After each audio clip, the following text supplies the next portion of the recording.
I just spotted its little blue butt. Finally arrived in Australia after weeks on a boat, traveling the world.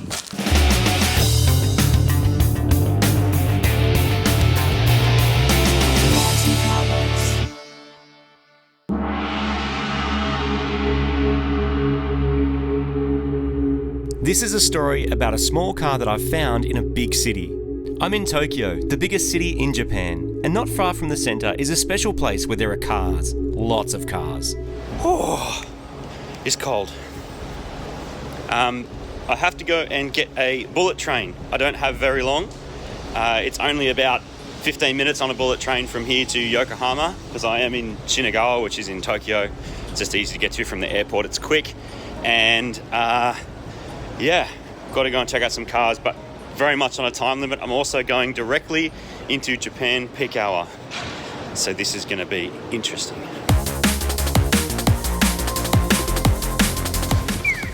Gonna be late. Can't miss this auction. That's right, an auction. It's big business in Japan and an efficient way of trading cars, both for use inside Japan and export, which is exactly what I'm hoping to do. Because thanks to our newly rejigged import laws, there are heaps of awesome cars you can now own and drive and import into Australia. So I got a non-reserved seat. It only cost $12 because I'm actually not going that far. I don't know what rail line it's on. There's one in exactly 6 minutes, which I should be able to get on, and it's like a non-reserve, so there's nowhere to sit, you just stand up. But this is a fast way to get around.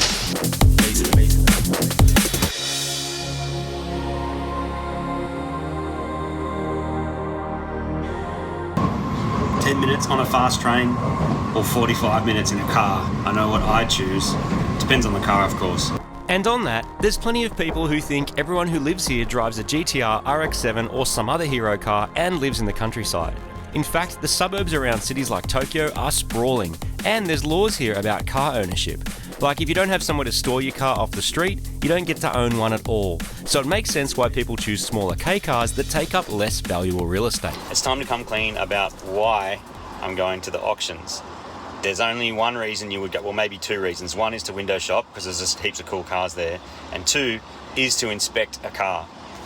General public can't just go in. It's not like a shop you can just go and browse. If you know someone who's a buyer, who has a relationship, who's there a lot, you can be taken in as a guest to go and sort of look at the car. It's fair enough if you're going to be spending all that money as well. But with these things, it's all about being subtle. It's about staying within the rules and not upsetting people. The Japanese are really, really friendly, but they're also pretty hardcore with their rules. So if you break them, you're just going to get booted. So anyway, I do have an in. Just lucky that I was able to get it today. I've only got a window of about an hour where I can go. So it's looking good so far. I'm going to go up to the auctions now, meet my guy, and see what's what, to hopefully buy the most JDM car we've ever had on the show.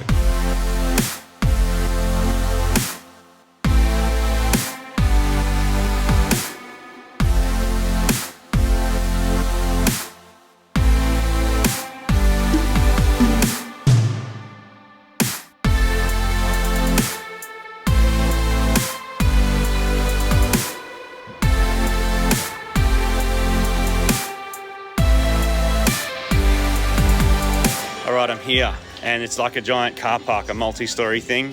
You just got to play it super chill when you walk in. Packed full of cars, they're just everywhere.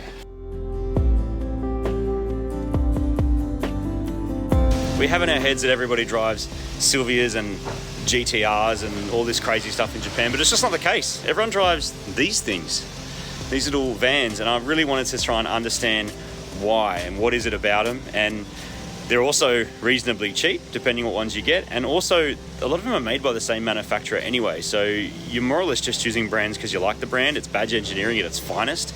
A lot of features. A lot of them are all drive. Most of them are turbo. A lot of them are actually hybrid as well. They use no fuel.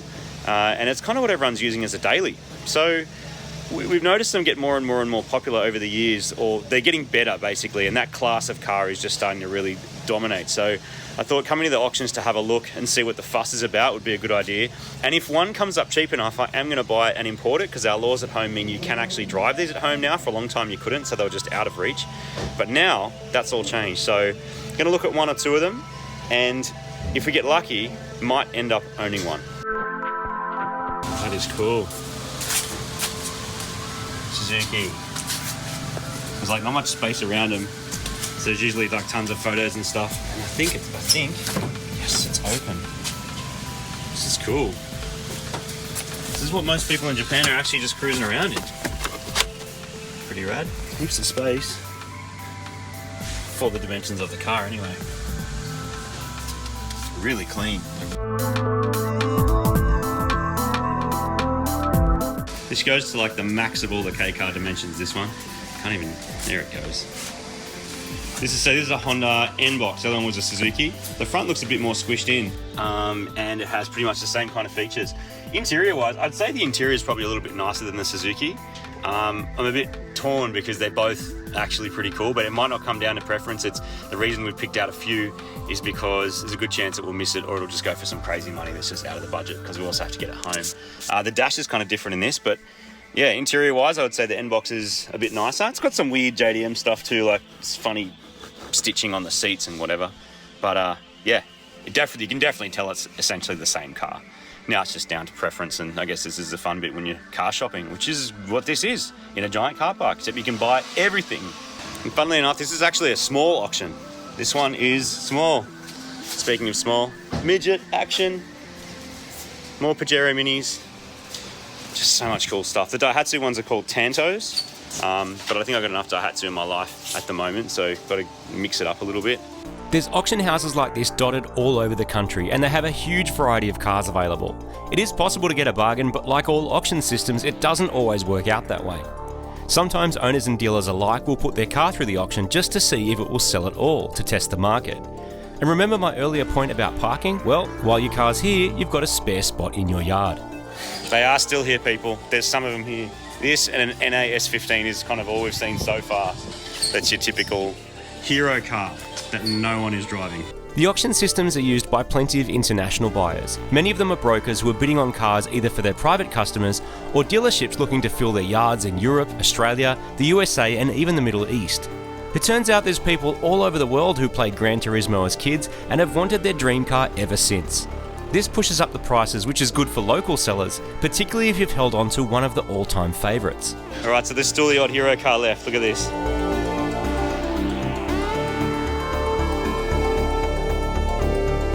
So this GTR 34 V-Spec 2 sounds good, right? Crashed, unknown Ks, starts at like $75,000 Australians for the reserve. That's not even what it'll go for, but someone will still be a happy owner, no doubt. I mean, why has it got mismatched wheels? Probably because it hit a gutter, jumped a gutter. But it presents pretty well from here. You understand why someone would still buy it. I mean, it's a base, right? Not buying this today. Not today. Some of my all-time favourite cars are parked up here and for sale. Although I have noticed something peculiar about some of the best ones, which I'll get to in a minute. The car park is divided into sections, both by kind of car and by price point. There's even a bargain section, and no, these Toyota brethren of our Turbo Camry are not in it, even though they probably should be.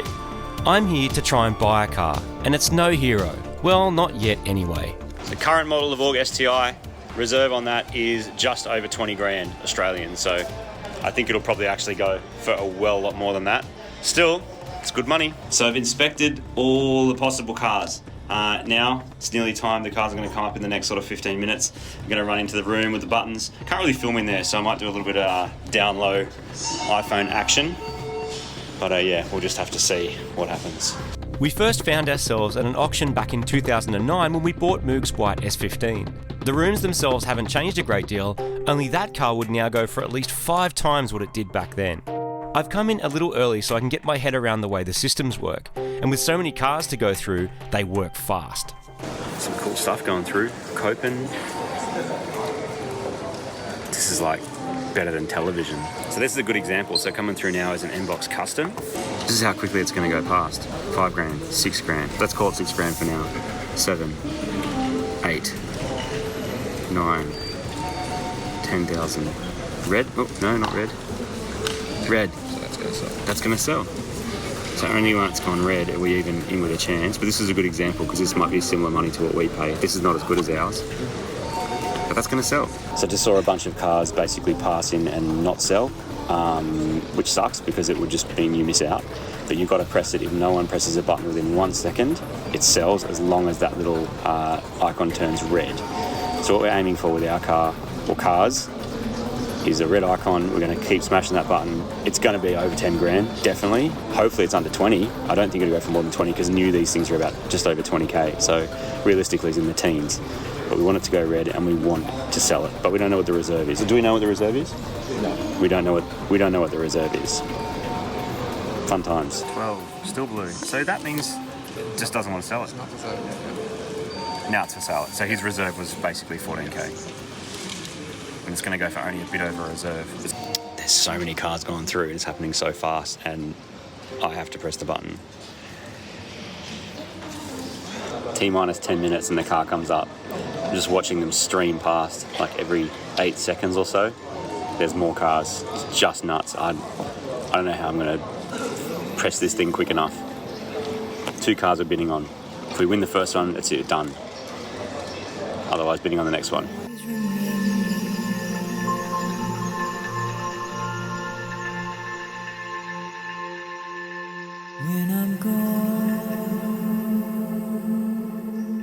We're at 66. Our first one is 68. Very nervous, like really nervous. Having never done this before. So this one's gonna go, one more, and then we're on. And we're bidding and I'm gonna start smashing this straight away like it owes me money. Well, even though I'm gonna owe it money. There you go. We're on. Bidding, let's go. It's gonna go high.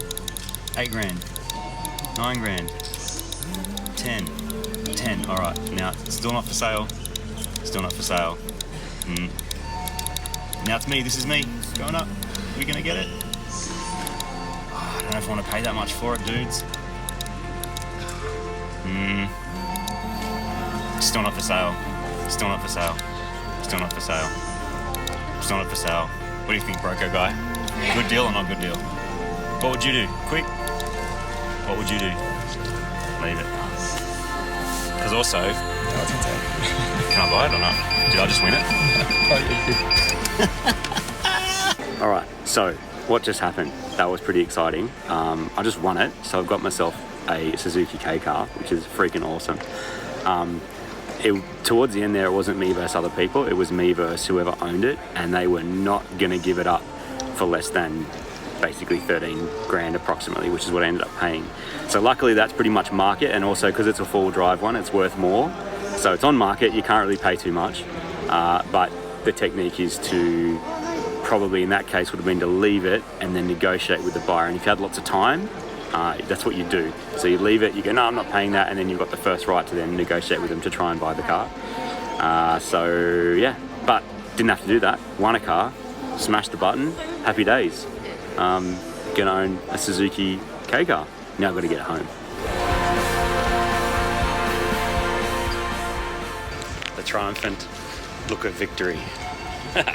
Strutting out like I just bought myself an R34. I've just rocked some little K car that no one wants. So now what? Now it goes to the port. It has to be deregistered if it's got any shacking on it, which is Japan Rego. That has to come off.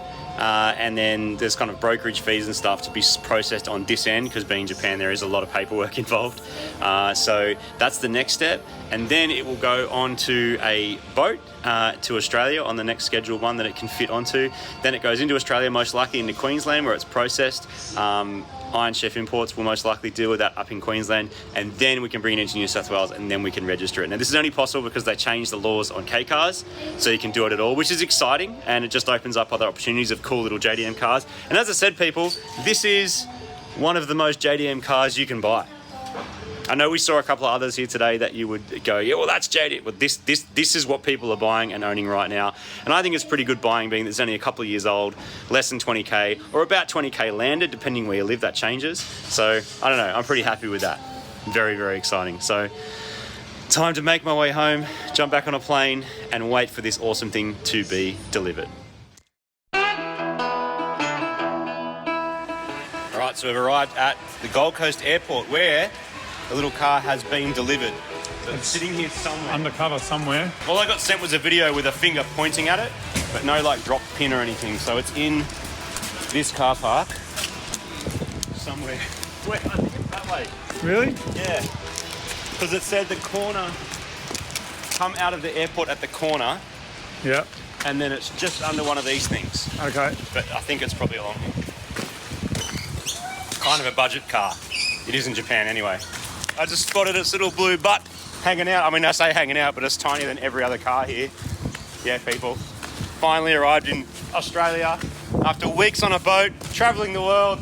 Everyone, Here's Marty's new Jeep. here's my new MG.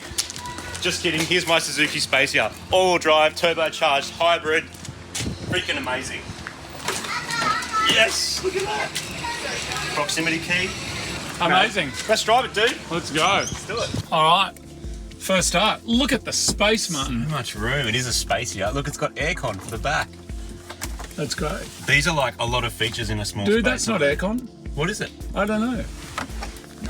Oh, maybe it's There's no vents there. There's vents here. Anyway, don't worry. Let's start it up. See what it sounds like. Ready for it?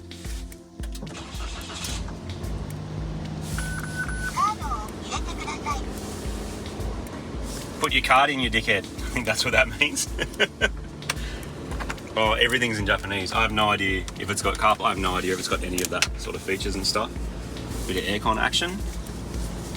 Great. It is auto, but they're all auto. Yep. This is hybrid too, though, which is cool. Gonna use no fuel. 28,000 Ks. Let's go. Pretty good, dude. It's amazing. Can you hybrid only, use the electric bit only, or it always uses both, or how does that work? I don't know. I think it's like a real mild hybrid, so maybe it wouldn't have the guts to do that. Oh, manually shift. Oh, dude, look. Where are we? Wait. That's Japan. It thinks it's in Japan. Wow. It thinks it's back home. First impressions in there. What is this? Suzuki Spacia? Spacia. Custom. It's a custom, so it's got all the chrome all over it. It is. There is just so much space, between here and the windscreen. It's huge. There's also, in case you would need it, one glove box, two glove boxes, three glove boxes. It's so modern. I'm not used to owning a modern car, but this is like a modern car, 2019 model. So it feels good, like it's got, nice modern gauges and a screen there. I don't think it's got CarPlay, but it's plugged in and it's recognised music, and I've got my maps up here on a little holder that's legit for phones, like that's what it's for. So it's a smartphone Pretty cool, perfectly. man. It's pretty cool. There's heaps of room in the back, and it just feels so spacey because we have all this room around us. Like, I know it's hard to tell on video, but there's like a lot of space. Performance-wise, I could demonstrate quickly. My head. Hold on. That's one. It's like 1.5 of those between my head and the roof. That's amazing. heaps of space. It's got like a little turbo whistle, which is awesome. And yeah, so far so good. Performance-wise, it's fine. It's hybrid, and at the moment, both the battery and the engine are going to the wheels. But it actually does need some fuel, so we'll go grab some petrol. It won't need much. Now it really feels like we're in Japan. We're getting some fast food. Yep. And there's a skyline. Here's the question, people. Can we keep up with the skyline in our Suzuki? It's truly the way to tell performance. He's flicked a big booger out the side of his car, so he's prepared. He's added some lightness. Come on, dude, let's go. Oh, he's into it. I'm flat Mickey. All right, we're on the highway. The sun is setting. Time to take our mad Spacia home. What a mad nugget. What I think's kind of cool about this car is that it is the most JDM car we have in the fleet. If you are going to define JDM as the most commonly seen cars around Japan. Each time we go to Japan, we are seeing less and less of the hero cars. Less Supras, less Skylines, less 180s, less Rexys and stuff like that, like less of those kind of classic cars that we normally associate with the JDM scene. But what you do see absolutely everywhere is these little micro cars. And those cars that my friend there listed, they're just everywhere else. They're in people's garages all over the world. People who are fans of those cars right from the beginning, right when they were sort of in their heyday, up until now. I've had my eye on these cars for quite a while, going to and from Japan. I like K cars, it's no secret. But also the rules only just changed, as we mentioned, that in Australia you can now import certain versions of these cars, and this is one of them, and it ticks so many boxes. It's got a lot of modern features with like radar cruise control and lane keeping and all the airbags, and it has a great stereo and it's comfortable and all these things. Hybrid, all-wheel drive. All drive, turbo. It's weird. It's not a performance car. That's not the purpose of it. But I think in terms of just like a fun little, city thing to get around in and go to the shops, I think it's pretty awesome, and it's just interesting. And I'm all about cars that are sort of different and interesting. Because it is such a little box, I did get some plates for this car. We were driving around on some Queensland Rego, but I got some box plates to reference the boxiness of this car. It is Mod Box, so you might have seen, I got the mud box plates for the Jimny. So this one here is, can you just hold that for me, please, Martin? Mod awesome. Box, and in New South Wales, we can get these kind of Japanese style plates. So it just means it gives it that little, that K-car yellow vibe, and awesome. There we go, there's that one. And so cool. One of the reasons also that we got interested in these kind of cars is we do like to film cars driving down the road. And one of the best ways to do that is out of a car with a sliding door. Now, as I don't know if you saw, but both sides of this car, sliding door, press a button and it opens. So you can sit on the back seat, be on a racetrack, whatever, and you can sit in the back seats, belt it in, and have a camera. Which is kind of cool for shooting out of. So it's way easier than when you have a window, you're really kind of locked off by that bench because you can only shoot from here. Sometimes you're bouncing it.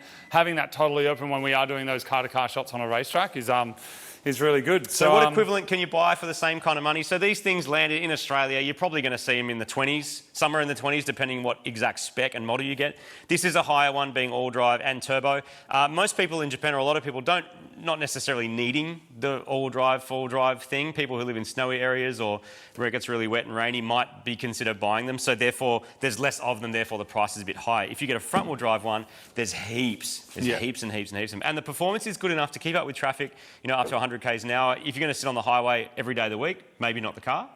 But for everything else, it actually doesn't feel that slow. But we're looking forward to investigating it a bit more and learning about it and driving it around. I think that's one of the things that's special about Japan, though, and Japanese car culture, is there is such a variety in the different flavours that you get from the cars. Yeah, you've got your little kind of Econo boxes like this, but then you've also got things like this, of course. And this is the kind of part of Japan that gets me really, really excited.